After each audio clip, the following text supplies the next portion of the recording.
Okay, breaking news to bring to you. Israel's Attorney General has indicted the Prime Minister, Benjamin Netanyahu, on multiple corruption charges.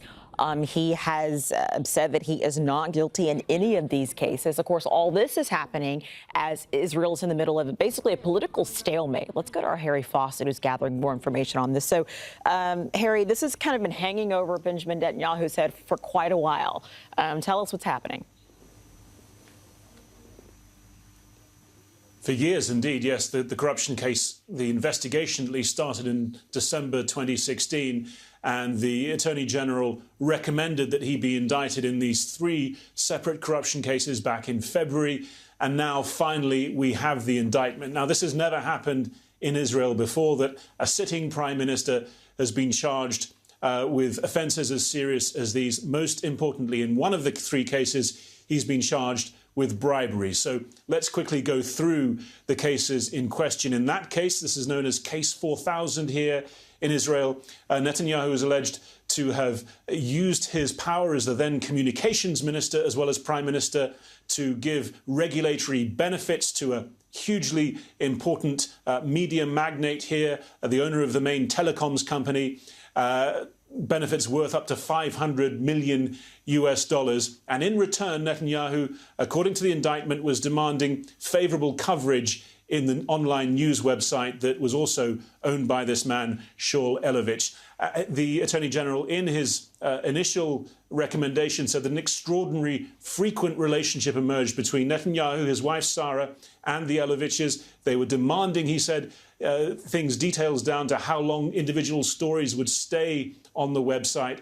And so, as well as bribery in this case, he's been charged with fraud and breach of trust. Fraud and breach of trust also in another case where he was alleged to have communicated with the owner of a very important newspaper here, again demanding favourable coverage in return for hampering the activities of a rival newspaper. And in the third case, perhaps more straightforward and easy to understand, simply accepting and demanding gifts, both him and his wife, Sarah Netanyahu, demanding gifts such as cigars and champagne from very wealthy individuals. Conflict of interest was the key charge against him in that. The Attorney General, again, charging him with fraud and breach of trust in that case. So this is an extraordinary bombshell for Netanyahu, even though we've kind of known it's been coming, especially in recent days. And as you say, it comes at the time when there is no proper formed government. Netanyahu is in charge of a transitional government.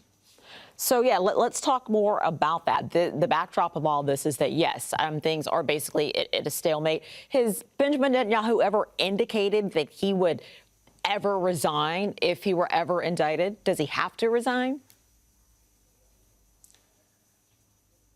Well, he has certainly shown no willingness to resign whatsoever, quite the reverse. And it's pretty clear that he intends to fight on with everything he has. We will hear from him in a couple of hours at 8:30 local time. But yes, the question that hangs over this, in fact, there are two. There's a legal question and there's a political question when it comes to Netanyahu's future. The legal question really revolves around a law which says a minister must step down if indicted in a criminal case such as this. But it doesn't specify whether that includes the prime minister as well. And so the assumption from Netanyahu and his team is that he will be allowed to carry on, especially if Israel goes to a third election, continuing all the way through till March as the caretaker prime minister. But this could be challenged in the Supreme Court, and we understand that there are teams from various political parties, opponents of Netanyahu's, who stand ready to lodge an appeal with the Supreme Court to try to get them to rule that Netanyahu must resign as prime minister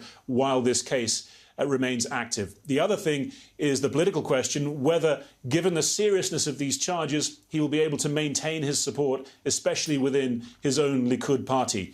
Up until now, there has been pretty strong support from him within Likud. But just today, the very day that the 21-day period has kicked off, when the opportunity for forming a coalition government goes to anyone in the Knesset, the Israeli parliament, who can muster enough support, on that same day, Gideon Saar, a senior Likud figure, has said that if Israel goes to another round of elections, he says there should be a leadership election before that within Likud so that he can stand to be Prime Minister of Israel, not Netanyahu. This will only strengthen his case, given that Netanyahu is now on the record, finally, no questions in this at all, charged with an extremely serious crime such as bribery, along with fraud and breach of trust.